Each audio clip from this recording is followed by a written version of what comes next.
یہ کہ حضرت ابراہیم علیہ السلام کی زندگی میں 5 واقعے بڑی اہمیت کے حامل ہیں۔ حضرت آدم علیہ السلام انسانوں کے پہلے باپ ہیں، یہ سب جانتے ہیں، اور حضرت نوح علیہ السلام انسانوں کے دوسرے باپ ہیں۔ قرآن میں ہے، سورہ صافات میں آئے گا وَجَعَلْنَا ذُرِّيَّتَهُ هُمُ الْبَاقِينَ۔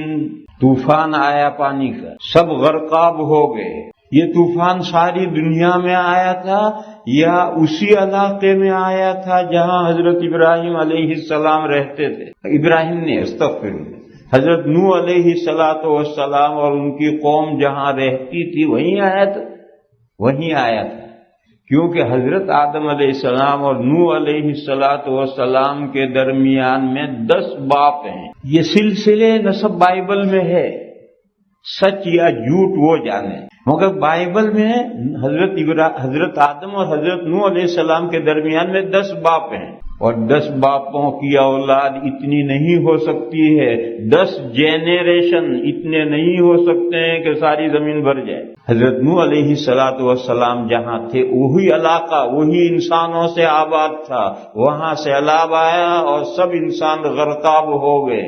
صرف کشتی میں جو 80 مرد اور عورتیں تھے وہی بچ گئے، پھر ان کی نسلیں چلی، رفتہ رفتہ سب کی نسلیں منقطع ہو گئی، ختم ہو گئی۔ حضرت نوح علیہ السلام کے 3 بیٹے کشتی میں تھے اور 1 بیٹا پانی میں ڈوب گیا تھا۔ جو 3 بیٹے حضرت کے کشتی میں تھے انہی کی نسلیں پھر آگے بڑھتی رہی، چلتی رہی، اور آج ساری دنیا کے تمام انسان نوح علیہ السلام کے ان 3 بیٹوں کی اولاد ہیں۔ تو حضرت نوح علیہ السلام آدم ثانی ہیں، دوسرے فادر ہیں، اور یہ مسئلہ قرآن میں ہے، سورہ صافات میں ہے وَجَعَلْنَا ذُرِّيَّتَهُ هُمُ الْبَاقِينَ۔ اللہ فرماتے ہیں کہ نوح کی اولاد ہی کو ہم نے باقی رہنے والا بنایا۔ یہ مضمون بھی آپ جانتے ہوں۔ ایک تیسرا مضمون ہے، حضرت نوح علیہ السلام کے بعد کتنے عرصے کے بعد معلوم نہیں، حضرت ابراہیم علیہ السلام کا دور آتا ہے۔ حضرت نوح اور حضرت ابراہیم علیہ السلام کے درمیان میں کوئی بڑے پیغمبر مبعوث نہیں ہوئے، عظیم الشان اولو العزم پیغمبر مبعوث نہیں ہوئے۔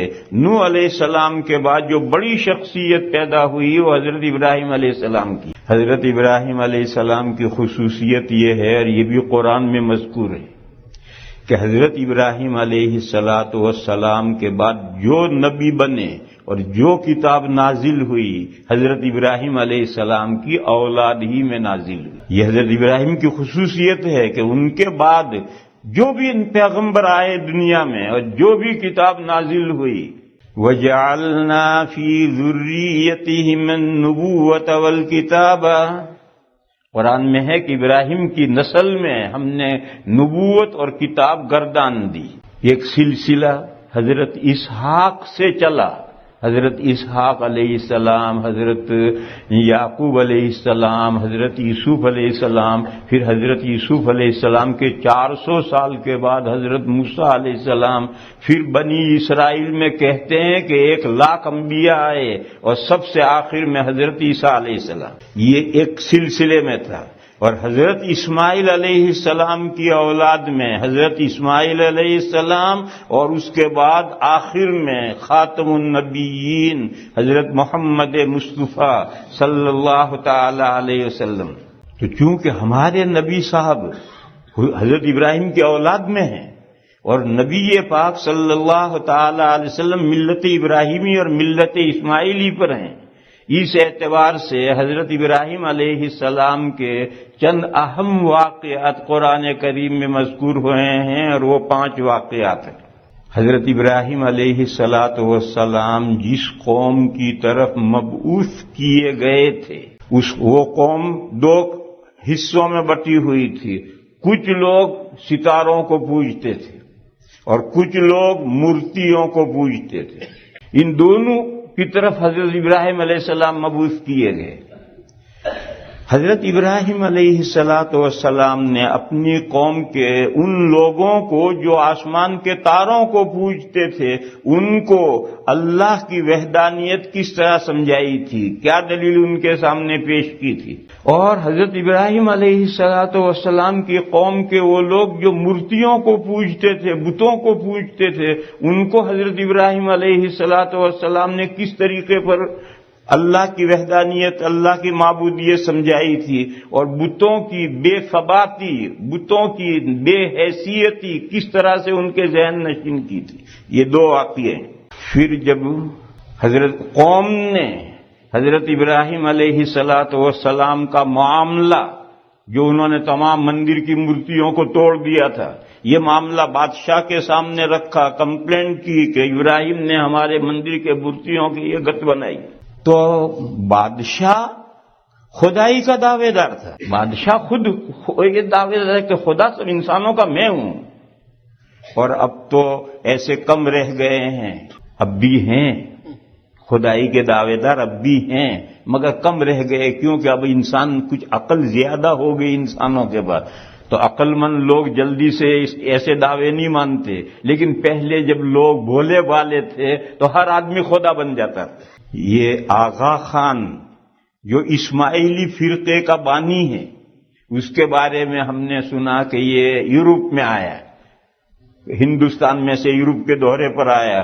تو یورپ میں نامہ نگاروں نے اس سے سوال کیا کہ ہندوستان میں آپ کو لوگ خدا مانتے ہیں، آپ کیسے خدا ہو گئے؟ یورپ کا تو ذہین عنصر تھا، لوگ ذہین کہ انسان کیسے خدا ہو جائے. تو انہوں نے سوال کیا کہ ہندوستان کے لوگ آپ کو خدا مانتے ہیں، آپ خدا کیسے ہو گئے؟ تو اس نے جواب دیا، ہندوستان کے لوگ بے وقوف ہیں، چوہے کو پوجتے ہیں، سانپ کو پوجتے ہیں، پتھر کو پوجتے ہیں، دریا کو پوجتے ہیں، ندی کو پوجتے ہیں، میں تو ان سب سے اچھا ہوں.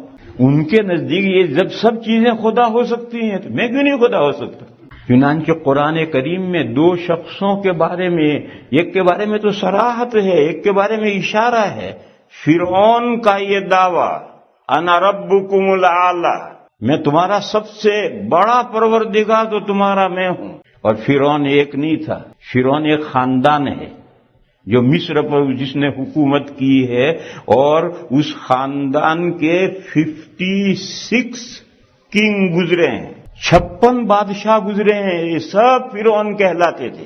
اور ان سب کا چارٹ کہ کون سا بادشاہ، کیا نام، کس زمانے سے کس زمانے تک اس نے حکومت کی. لغت کی ڈکشنری کی ایک کتاب ہے المنجد، اس میں لفظ فرعون نکالو، اس 56 بادشاہوں کا چارٹ دیا ہے، یہ بادشاہ، یہ ان کا یہ زمانہ، یہ زمانہ.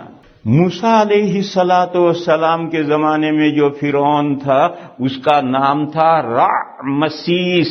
تو یہ جو رعمسیس تھا موسیٰ علیہ السلام کے زمانے میں، اسی کا دعویٰ نہیں تھا کہ میں تمہارا سب سے برتر رب ہوں. یہ سارے فرعونوں کے یہی دعوے تھے کہ تمہارا سب سے بڑا خدا تو ہم ہیں. تو ایسے جو زبردست بادشاہ ہوتے تھے وہ خدائی کے بھی دعوے دار ہوتے تھے. حضرت ابراہیم علیہ السلام کے زمانے میں اور کا جو بادشاہ تھا، وہ علاقہ جہاں ابراہیم علیہ السلام بھیجے گئے تھے، بائبل میں اس علاقے کا نام اور بتایا ہے کہ اور کے جو علاقے میں جو بادشاہ تھا وہ نمرود تھا. اس کا نام تو ہم جانتے ہیں اور سب جانتے ہیں. وہ ہمارے امام صاحب ایک لطیفہ سنایا کرتے ہیں، آج ہے نہیں، کہیں گئے ہیں. عربوں کی ایک جماعت آئی تو ان کو امرود کھلایا لوگوں نے، تو ان کو بڑا مزہ ہے، کھٹا میٹھا بڑا مزہ ہے. تو ایک دو دن کا بازار گئے تو بازار میں جا کر لوگوں سے پوچھا، نمرود نمرود نمرود، وہ امرود تو بھول گئے، نمرود یاد رہے. سبحان. تو یہ جو نمرود تھا یہ بھی اگرچہ تھا امرود کم بخت مگر خدائی کا دعوے دار تھا. تو جب قوم نے حضرت ابراہیم علیہ السلام کا یہ معاملہ جو مورتیاں توڑ دی تھی، یہ معاملہ جب بادشاہ کے سامنے رکھا کہ ہمارے خداؤں کی اتنی بڑی انسلٹ کر دی انہوں نے، تو حضرت ابراہیم علیہ السلام کا اس بادشاہ کے ساتھ مناظرہ ہوا ہے. بادشاہ وہ خدائی کا دعوے دار ہے، اس نے ابراہیم سے کہا تمہارا خدا ہے کون جس کی طرف تم بلاتے ہو. یہ تیسرا واقعہ ہے ابراہیم علیہ السلام کی زندگی کا. چوتھا واقعہ حضرت ابراہیم علیہ السلام کے سب سے بڑے بیٹے حضرت اسماعیل علیہ الصلاۃ والسلام، ان کو حضرت نے کعبہ شریف جہاں ہے وہاں لے جا کر کے بسایا تھا، اور پھر جب وہ بڑے ہوئے، باپ کی مدد کرنے کے قابل ہوئے، تو باپ اور بیٹے نے مل کر کے یہ کعبہ شریف تعمیر کیا ہے۔ یہ حضرت ابراہیم علیہ السلام کی زندگی کا ایک خاص واقعہ ہے، وہ قرآن کریم میں مذکور ہے۔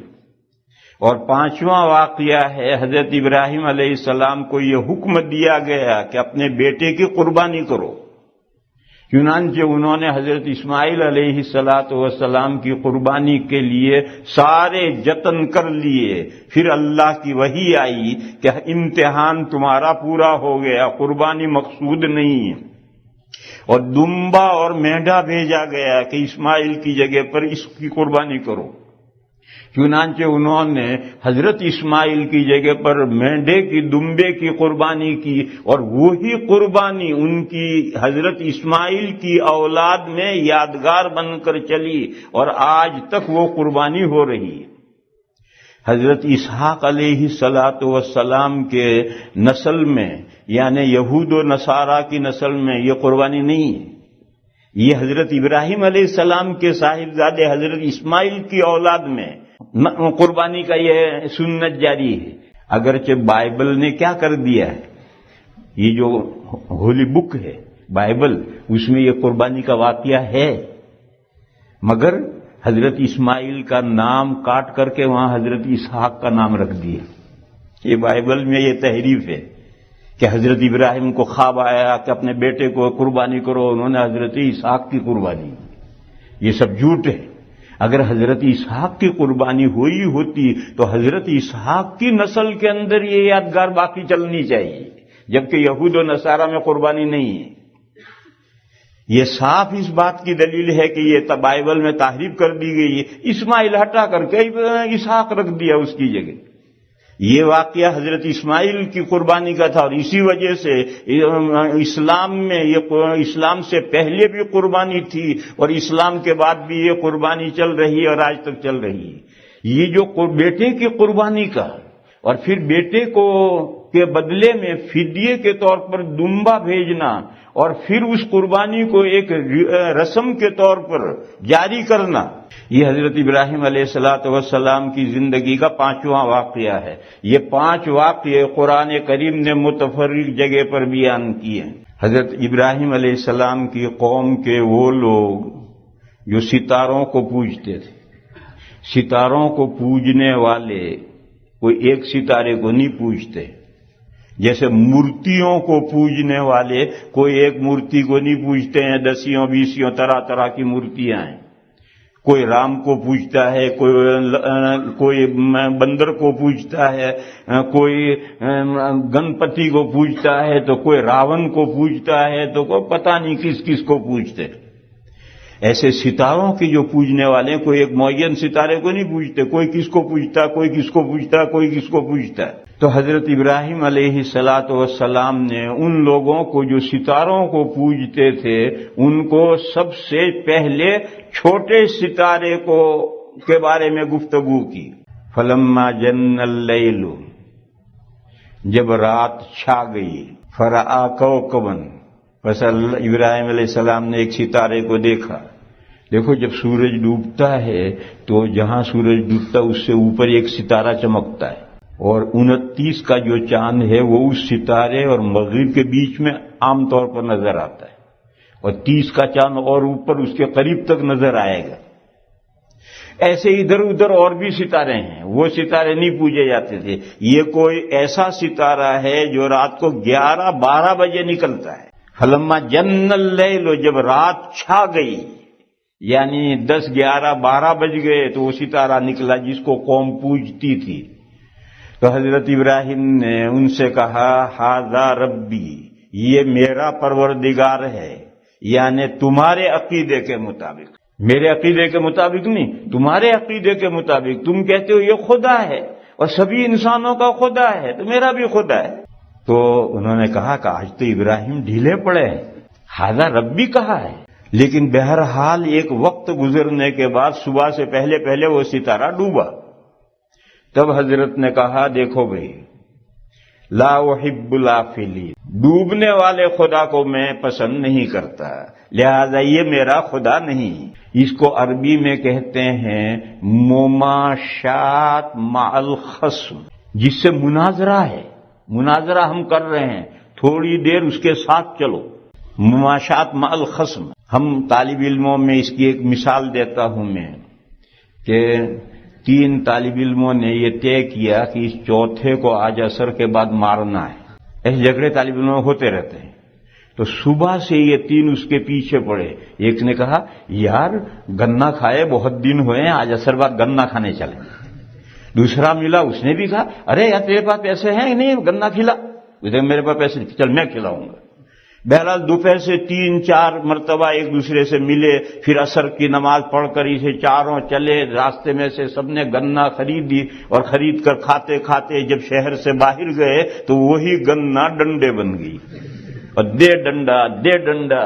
تو یہاں سے لے کر وہاں تک یہ مماشات مع الخصم ہے، دوست نہیں ہے، دشمن ہے، اس کو پیٹنا ہے، مگر اگر شروع سے دشمنی ظاہر کر دیں تو آئے گا ہی نہیں، تو کیسے پیٹیں گے؟ تو اگر نکلتے ہی کہیں یہ خدا نہیں مانتا میں اس کو خدا، تو کیسے بات بنے گی؟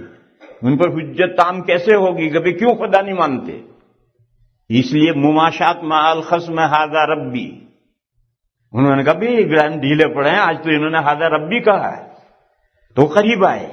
جب وہ ستارہ ڈوبا تو حضرت نے صاف بتلایا لا احب الآفلین، چھپ جانے والا ڈوب جانے والا خدا نہیں ہو سکتا۔ پھر کسی اور رات دیکھو ایک پوائنٹ دماغوں میں بٹھا دیا کہ جو چھپ جائے، جو غائب ہو جائے، جو مر جائے، جو نیست ہو جائے، جو ڈوب جائے، وہ کیسے خدا ہو سکتا ہے؟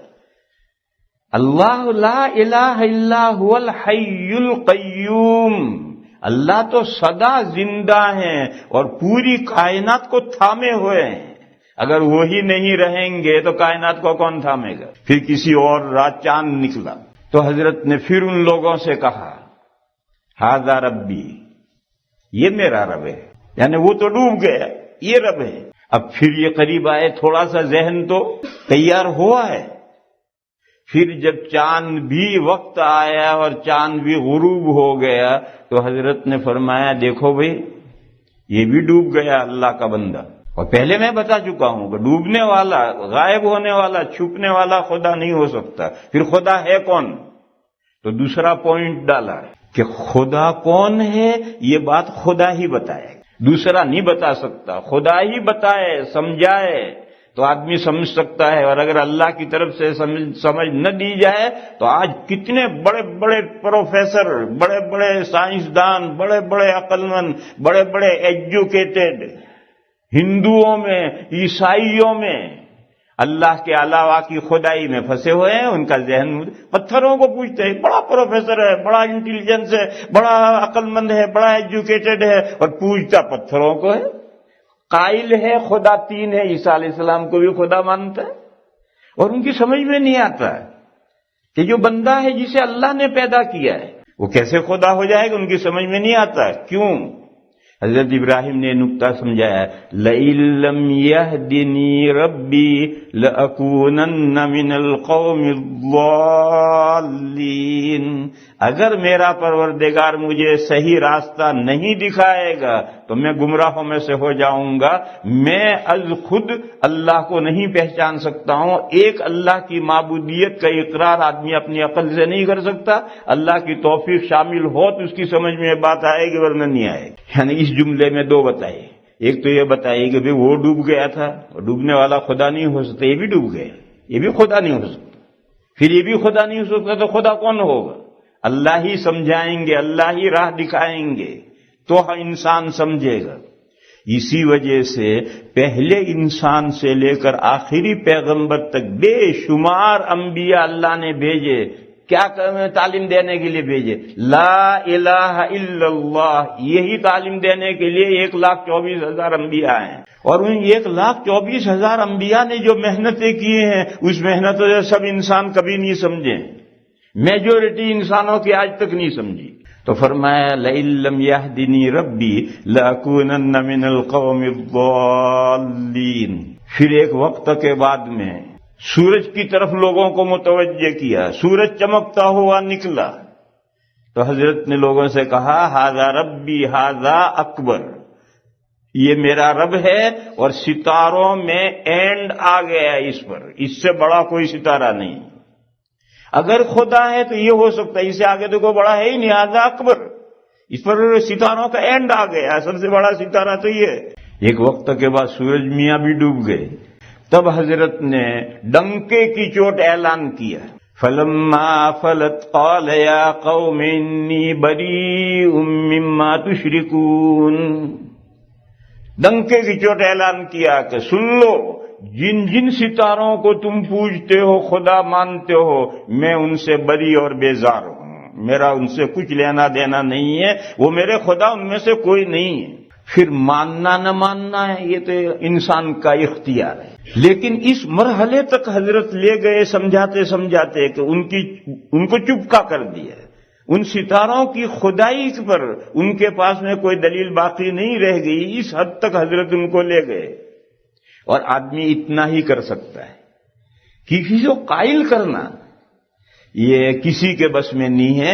انک لا تہدی من احببت ولکن اللہ یہدی من یشاء، فرمایا آپ جس کو چاہیں اسے سیدھا راستہ دکھا دیں، یہ ممکن نہیں، اللہ جسے چاہیں اسے سیدھا راستہ دکھاتے ہیں۔ پھر انسان پر محنت کرے گا تو کہاں تک لے جائے گا؟ یہاں تک لے جائے گا کہ چاروں طرف راستے اس کے بند ہو گئے، اب کوئی دلیل اس کے پاس باقی نہیں رہی، اب لمحے فکریہ پیدا ہونا چاہیے، یہ لمحے فکریہ پیدا کرنا یہ داعی نہیں کر سکتا ہے، یہ تو اللہ کی توفیق سے کسی کے اندر پیدا ہو جائے۔ یہاں پہنچ کر کسی پڑھے لکھے کے ذہن میں یہ کانٹا آ سکتا ہے کہ جب تک اللہ توفیق نہیں دیں گے بات سمجھ میں آ نہیں سکتی، تو پھر انسان کا کیا قصور ہے؟ یہ کانٹا کسی کے ذہن میں آ سکتا ہے کہ جب تک اللہ توفیق نہیں دیں گے، اللہ نہیں سمجھائیں گے، بات سمجھ میں آ نہیں سکتی، کوئی داعی نہیں سمجھا سکتا، تو پھر انسان کا کیا قصور ہے؟ اس مسئلے کو بہت ٹھنڈے دماغ سے سوچنا پڑے گا، بہت لمبا چوڑا مسئلہ نہیں، اتنا ذرا سا مسئلہ ہے۔ پوری کائنات کس کی پیدا کی ہوئی ہے؟ اللہ کی۔ بس کائنات کی کوئی حالت اللہ کی قدرت سے باہر نکل سکتی ہے؟ نہیں نکل سکتی۔ اگر مخلوق کی کوئی حالت اللہ کی قدرت سے باہر ہو گئی تو پھر اللہ کہاں ہوئے، قادر مطلق کہاں رہے؟ یہ تو مخلوق بھی قادر ہو گئی، لہذا مخلوق کی کوئی حالت اللہ کی قدرت سے باہر نہیں ہو سکتی۔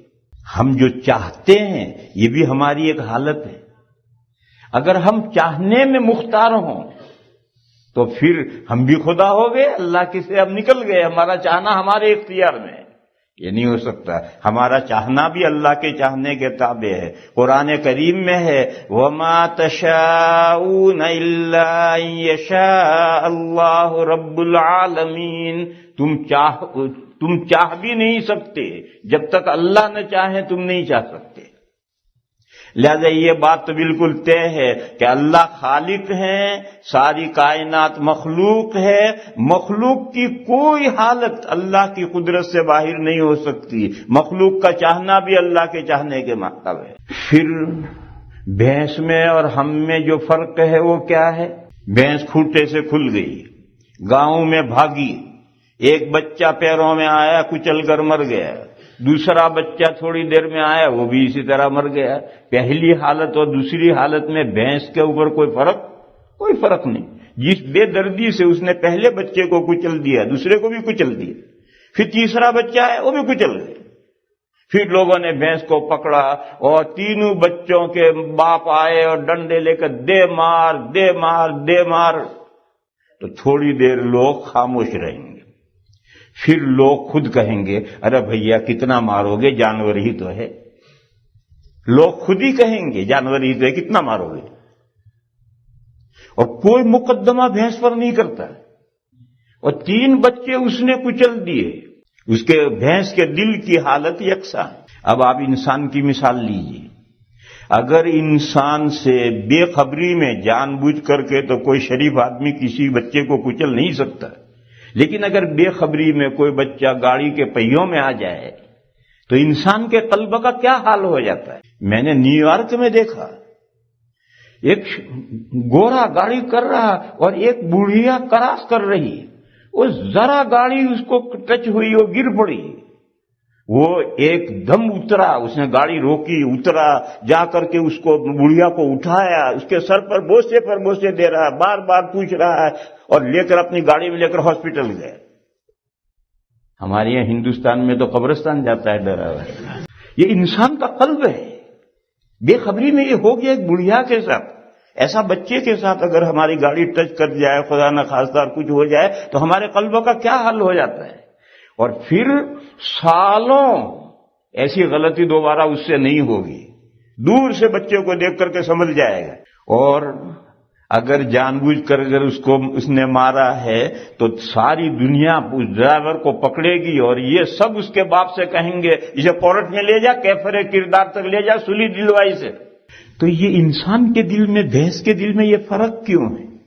یہ فرق تو بدیہی ہے، ہر کوئی سمجھتا ہے کہ انسان کا حال اور دیگر جانوروں کے حال میں بین فرق ہے۔ یہ فرق کہاں ہے؟ یہ دو باتیں طے ہیں۔ پہلی بات یہ طے ہے کہ اللہ کی کسی بھی مخلوق کی کوئی حالت اللہ کے اختیار سے باہر نہیں ہو سکتی، اللہ کا چاہنا بھی باہر نہیں ہو سکتا، انسان کا ہدایت پانا بھی اللہ کے ہدایت دینے سے باہر نہیں ہو سکتا۔ اگر ایک حال بھی انسان کا اللہ کے اختیار سے باہر ہو جائے تو انسان کہاں رہا، بندہ کہاں رہا، وہ تو معبود ہو گئے۔ اور دوسری طرف انسان میں اور جانوروں کے درمیان میں یہ فرق ہم بدیہی طور پر دیکھتے ہیں۔ لہذا تیسری بات سنو، انسان کو اللہ نے اختیار دیا ہے، مگر کسی بھی معاملے کا کمپلیٹلی اختیار نہیں دیا ہے، پارشیلی، جزوی اختیار دیا ہے، تھوڑا سا اختیار دیا۔ حضرت علی کرم اللہ تعالی وجہہ کے پاس ایک شخص آیا، اس نے یہی سوال کیا کہ انسان مجبور ہے یا اختیار رکھتا ہے؟ حضرت علی نے فرمایا اختیار بھی رکھتا ہے اور مجبور بھی ہے۔ اس نے کہا یہ کیسے؟ حضرت نے فرمایا کھڑے ہو جاؤ۔ کھڑے ہو گئے۔ حضرت نے فرمایا ایک پیر اٹھا لو، ایک اٹھا لیا، ایک پیر کا مرغا بن گیا۔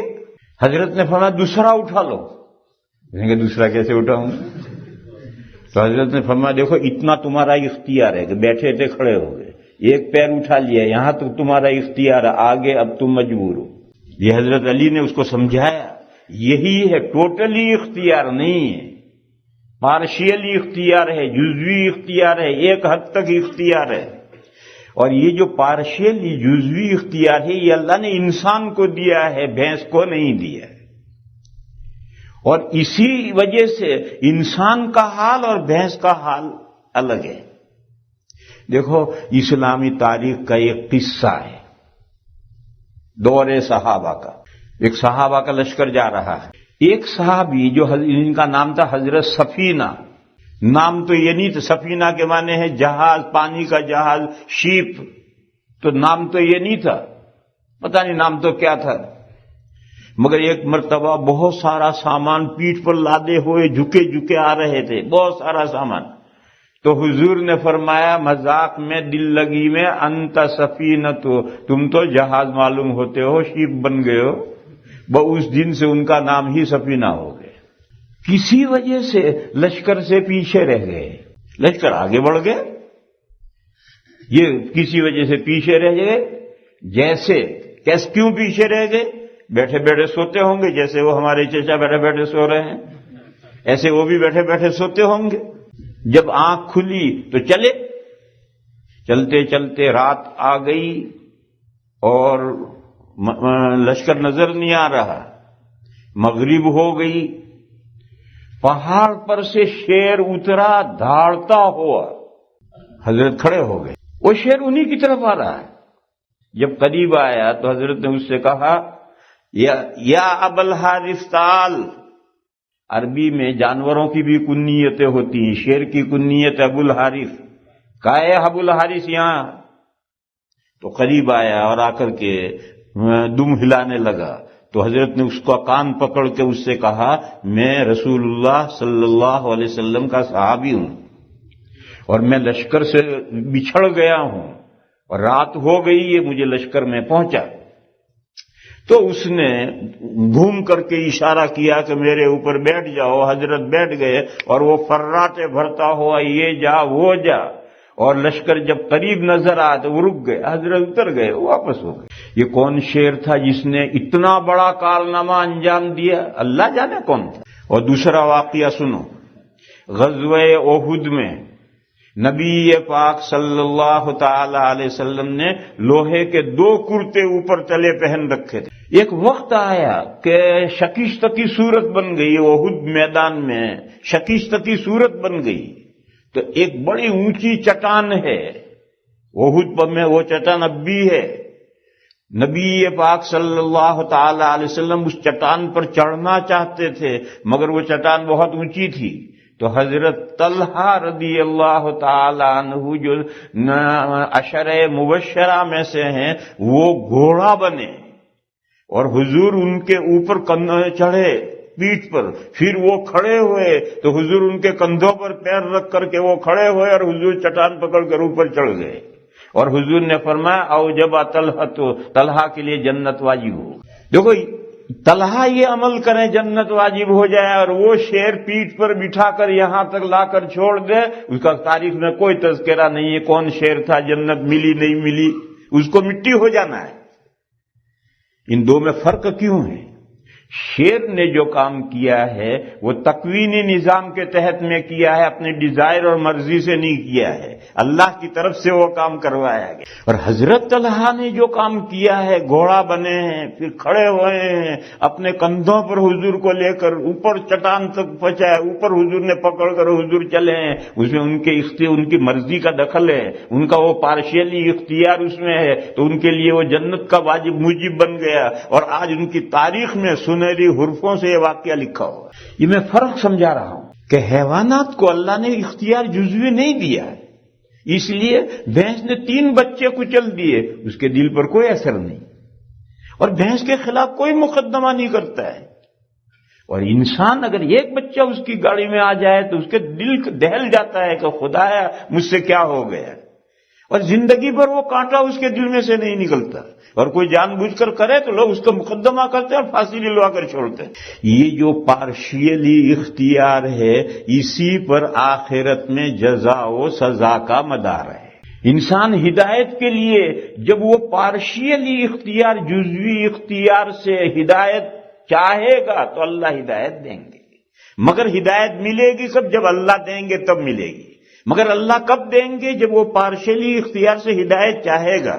تو حضرت ابراہیم علیہ السلام نے 2 ٹوک اعلان کیے، قال یا قوم انی بریء مما تشرکون، اے میری قوم سن لو، جن ستاروں کو تم اللہ کے ساتھ خدائی میں شریک گردانتے ہو، پارٹنر بناتے ہو، میرا ان سے کوئی تعلق نہیں۔ ان کو اس مرحلے پر لایا کہ اب آگے وہ کوئی دلیل ان کے پاس نہیں رہی۔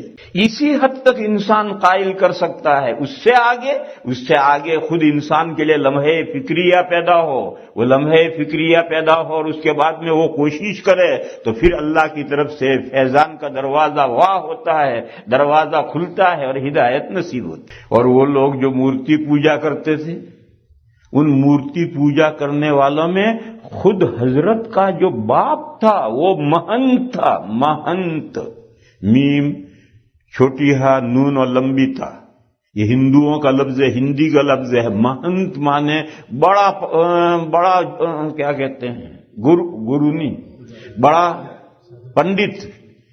پنڈت تھا، اس مندر کا سب سے بڑا پنڈت مہنت، وہ حضرت ابراہیم کا باپ تھا۔ حضرت ابراہیم علیہ السلام نے اپنے باپ سے اس مسئلے پر گفتگو کی ہے، اور وہ بھی سورہ مریم میں آئی، قوم کو بھی سمجھایا، مگر قوم کی سمجھ میں نہیں آیا۔ دل پر جب پتھر پڑ جاتے ہیں تو پتھر کو خدا ماننے لگتا ہے، دل پر انسان کے جب پتھر پڑ جاتے ہیں، عقل پر پتھر پڑ جاتے ہیں تو بے بس پتھر کو خدا بنا لیتا ہے۔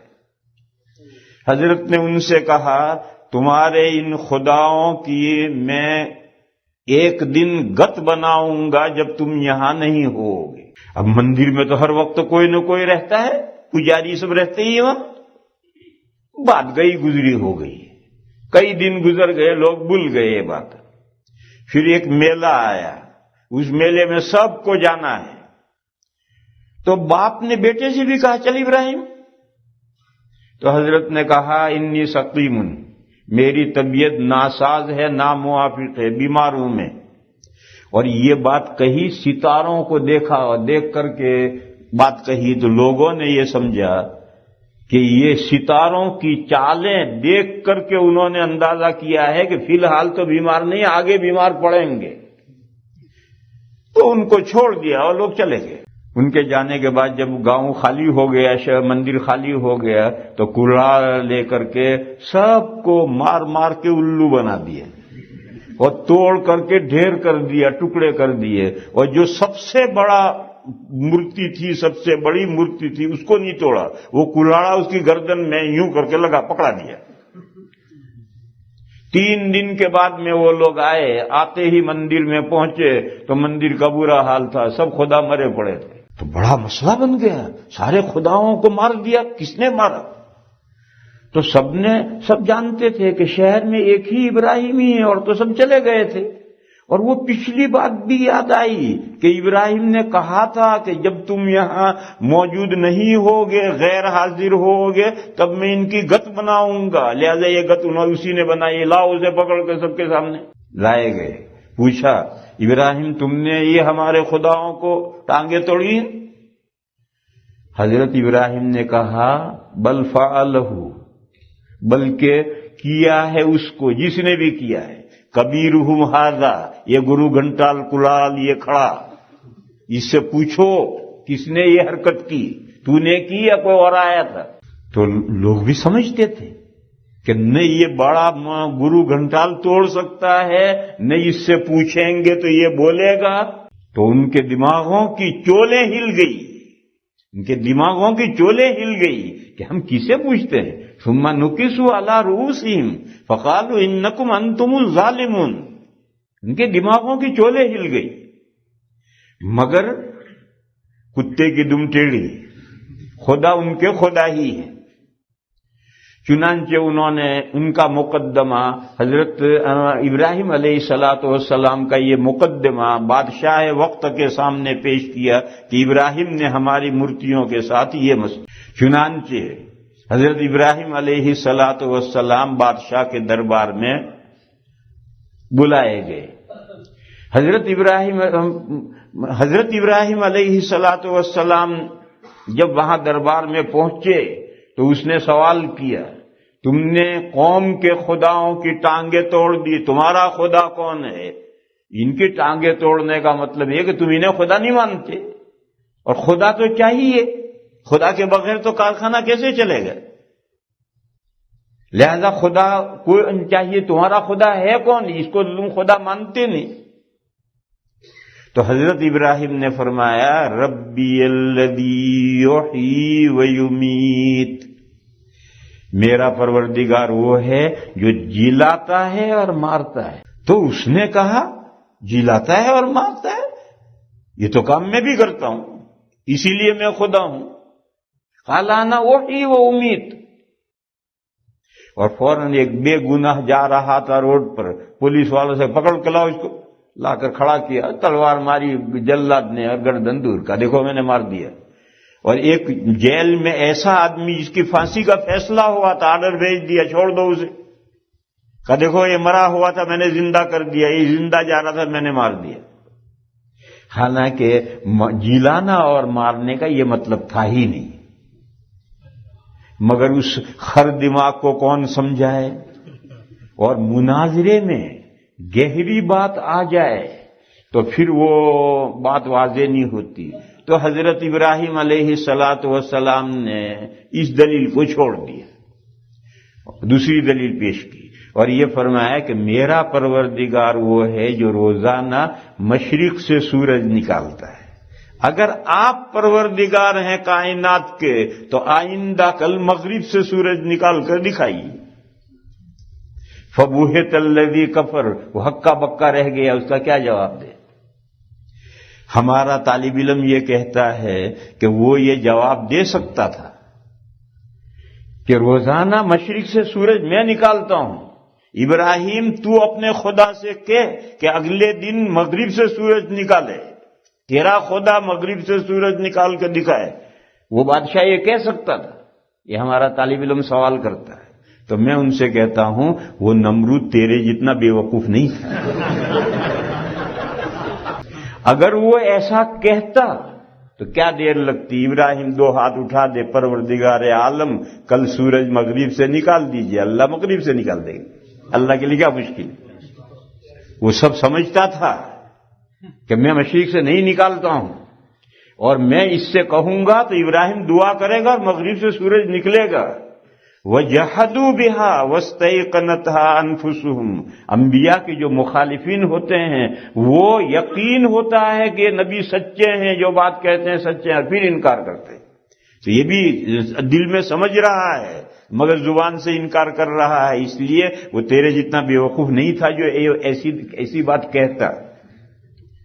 بہرحال وہ ہکا بکا رہ گیا، آگے اس کے پاس دلیل کچھ نہیں۔ پھر جہاں سورہ بقرہ میں یہ مضمون آیا ہے، چونکہ یہ کوڑ مغز مارنا اور جلانے کی حقیقت ہی نہیں سمجھتا، کہتا میں مارتا ہوں جلاتا ہوں، اور کر کے بتلا کہ دیکھو یہ مار دیا یہ جلا دیا، حالانکہ مارنا جلانا کیا ہے؟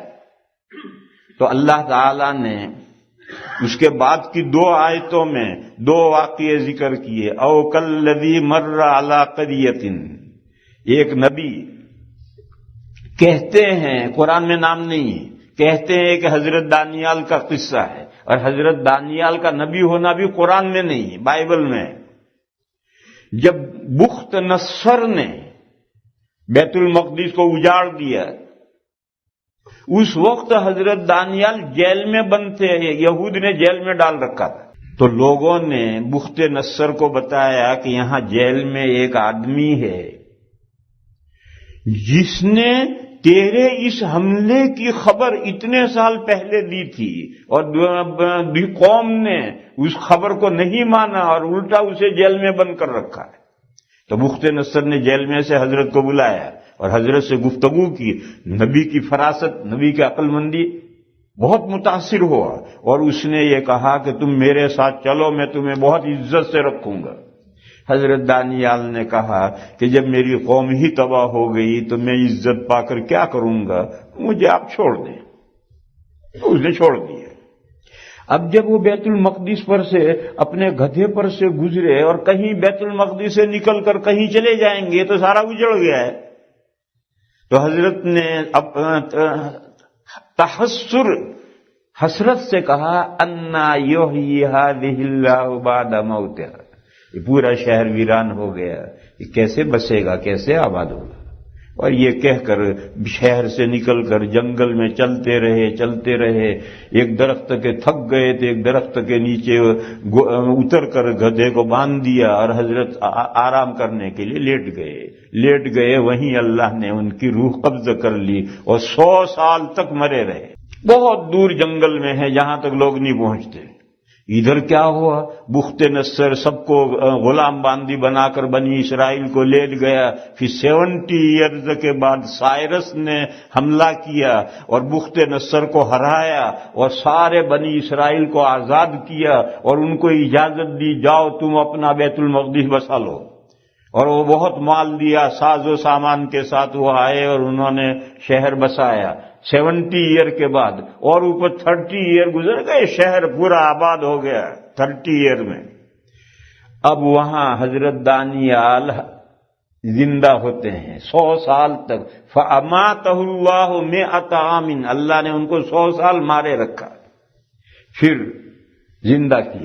پوچھا کتنی دیر ٹھہرے، سورج دیکھا اور کہنے لگے 1 دن ٹھہرا ہوں یا 1 دن بھی نہیں ہو۔ اللہ کے یہاں سے وحی آئی 100 سال گزر گئے ہیں تمہیں مرے ہوئے، اور جو تمہارا ٹفن ہے وہ کھولو، ویسا کا ویسا ہی، کھانے پینا جو بالکل ابھی اس میں لم یتسنہ، ذرا تبدیلی نہیں آئی۔ حالانکہ کھانا 24 گھنٹے میں ختم ہو جاتا ہے. اور گدھا، حضرت اللہ نے فرمایا کہ دیکھو تمہارا گدھا مر چکا ہے اور اس کی ہڈیاں پورے میدان میں بکھری پڑی ہیں. گدھا تو کم سے کم 20-25 سال زندہ رہتا ہے، وہ مر گیا اور کھانے کا ٹفن ویسا کا ویسا ہی. پھر اللہ نے کہا دیکھو ہم تمہارے گدھے کو زندہ کرتے ہیں، ادھر سے ہڈی آئی ادھر سے ہڈی آئی، سب ہڈی ملی، ڈھانچہ بنا، گوشت چڑھا، کھال چڑھ گئی اور گدھا زندہ ہو گیا، بھونکنے لگا. یہ اللہ نے مثال دی کہ مارنا جلانا یہ ہے. دیکھو حضرت کو مار دیا، 100 سال کے بعد زندہ کیا، گدھے کو مار دیا، حضرت کے سامنے زندہ کیا. مارنا جلانا یہ ہے. وہ جو نمرود کہتا ہے کہ میں بھی مارتا ہوں جلاتا ہوں، وہ مارنا جلانا نہیں. پھر دوسری مثال دی کہ حضرت ابراہیم علیہ السلام نے اللہ سے عرض کیا کہ آپ مارتے کیسے ہیں؟ وہ تو روز مرتے رہتے ہیں، لوگ ہم دیکھتے ہیں، لیکن قیامت میں جو زندہ کریں گے دوبارہ تو کیسے زندہ کریں گے اس کا مجھے مشاہدہ کرائیں. اللہ نے پوچھا کیا تمہیں میری صفت پر یقین نہیں ہے؟ انہوں نے کہا پروردگار پکا یقین ہے، لیکن آنکھوں سے دیکھنا چاہتا ہوں. اللہ نے فرمایا ایسا کرو تم 4 پرندے پال کر ہلا لو مانے اپنے سے مانوس کر لو، کہ آواز دو تو بھاگے بھاگے آئیں. 4 پرندے پال لیے، ان کو ہلا لیا. حضرت نے فرمایا ان کو ذبح کر لو اور ذبح کر کے چاروں کا ملا کر قیمہ بنا ڈالا. پھر اللہ نے حکم دیا کہ اس قیمے کے 4 حصے کرو، ایک دائیں پہاڑ پر، ایک بائیں پہاڑ پر، ایک سامنے کے پہاڑ پر، ایک پیچھے کے پہاڑ پر، چاروں اجزاء رکھا ہے. پھر فرمایا بیچ میں کھڑے ہو کر آواز دو کبوتر، تو یہاں سے اجزاء چلے، وہاں سے اجزاء چلے، یہاں سے حضرت کے سامنے اجزاء ملے، مرکب ہو کر کبوتر بن کر زندہ ہو گئے. مور، تو مور کے اجزاء چلے، وہ زندہ ہو گئے. دیکھو یہ ہے مارنا اور جلانا. تو اللہ نے یہ 2 مثالیں دی کہ وہ بے وقوف ہے جو مارنا جلانے کی حقیقت ہی نہیں سمجھتا. مارنا جلانا یہ ہے، مرتے تو ہمارے سامنے لوگ مرتے رہتے ہیں، اور جینے کی جلانے کی حقیقت یہ ہے. بہرحال یہ تو مضمون آگے بڑھا. اصل تو وہ بادشاہ تھا جس نے مناظرہ کیا، فبہت الذی کفر، ہکا بکا رہ گیا. پھر اس نے کہا لیکن ہدایت تو ملی نہیں اسے. تو اس نے کہا ابراہیم تو کہتا ہے کہ تیری بات مانیں گے تو جنت میں جائیں گے، اور تیری بات نہیں مانیں گے جہنم میں جائیں گے. دیکھ خدا میں ہوں، اور میں تو جہنم میں نہیں جاؤں گا، جہنم میں تجھے بھیجوں گا. اور تو کہتا ہے کہ میری بات نہیں مانو گے تو جہنم میں، میں جنت بناؤں گا اور جنت میں جاؤں گا اور جنت میں رہوں گا. آدم علیہ السلام کے زمانے سے آج تک کسی نے جنت نہیں بنائی، صرف نمرود نے جنت بنائی تھی. کیوں جنت بنائی تھی؟ حضرت ابراہیم سے اس کا مناظرہ تھا.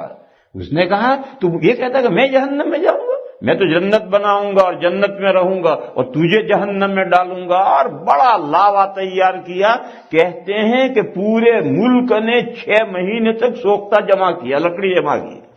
پھر وہ لکڑی دہکائی گئی اور ایک پورا جہنم تیار کیا، اور اس میں حضرت ابراہیم علیہ السلام کو ڈالا گیا ہے کہ جہنم میں تجھے میں ڈالوں گا اور میں تو جنت بننا کہ جنت میں جاؤں گا.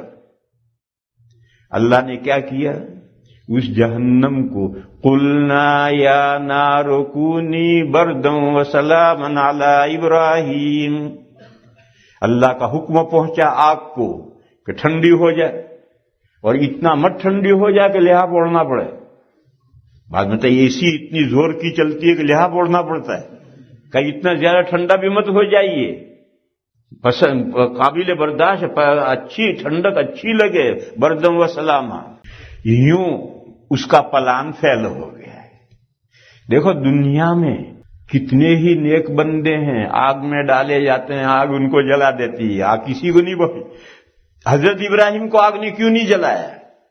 یہ مقابلہ ہے بادشاہ کے ساتھ. اور نبیوں کا اور ان کی قوموں کا جب مقابلہ ہوتا ہے اور عذاب آتے ہیں تو اللہ نبی کو اور مومنین کو بچا لیتے ہیں، کفار کو ہلاک کرتے ہیں. اس لیے اللہ نے برد و سلامہ بنا لیا. اور ادھر کیا ہوا؟ اس نے دونوں محنتیں، یہ جہنم بھی اس نے ساتھ ہی ساتھ شروع کی ہے، اور اس کی جو نمرود کی جنت ہے وہ بھی بننی شروع ہوئی ہے، نہ کمپلیٹ ہو گئی ہے. پروگرام بن گیا کہ کل پرسوں فلاں تاریخ کو نمرود صاحب جنت میں جائیں گے. اللہ کا کرنا کہ ناک میں ایک مچھر گھس گیا اور وہ دماغ میں چڑھ گیا. یہ بے صفحے کا قصہ نہیں ہے. تاریخ کی مشہور کتاب ہے البدایہ والنہایہ، اس میں یہ واقعہ مذکور ہے. دماغ میں چڑھ گیا. اب سر میں درد، وہ کاٹتا ہے اندر، بھیجا کھاتا ہے، سر میں درد، طبیعت خراب ہو گئی تو وہ پروگرام جنت میں داخل ہونے کا ڈیلے ہو گیا. اور اب یہ روز آہستہ آہستہ کھا کھا کر بھیجا کھا کر کے مچھر بڑا ہوتا ہے اور سر میں درد شروع ہو گیا. پہلے دباتے رہے، پھر دباتے دباتے مکے مارتے رہے. پھر جب مکے پڑتے تھے تو وہ مچھر کھانا بند کرتا تھا تو ذرا آرام ملتا. جب مکے ختم ہو گئے تو پھر وہ کھانا شروع کرتا تھا. پھر جب وہ اور بڑا ہوا تو مکوں سے بھی کام نہیں چلا، پھر جوتے مارنے پڑتے تھے سر پہ. ایک آدمی 2 ہاتھوں میں 2 چپل لے کر دھڑا دھڑ مارتا تھا تو ذرا آرام ملتا تھا اور وہ مچھر کھانا بند کرتا. ایک من چلا تھا، اس نے کہا جوتے مارتے مارتے تھک گئے، ایک دن اٹھا کر زور سے مارا، کھوپڑی پھٹ گئی. اور مچھر چڑیا جتنا بڑا ہو کر کے، تھوڑا مبالغہ ہوگا اس میں، چڑیا جتنا بڑا ہو کر اڑ گیا اور جناب ختم ہو لیے اور جنت دھری کی دھری رہ گئی. حضرت ابراہیم سے کہتا تھا کہ تو مجھے جہنم میں بھیجتا ہے اور تو جنت میں جائے گا، تجھے جہنم میں ڈالوں گا، میں جنت میں جاؤں گا.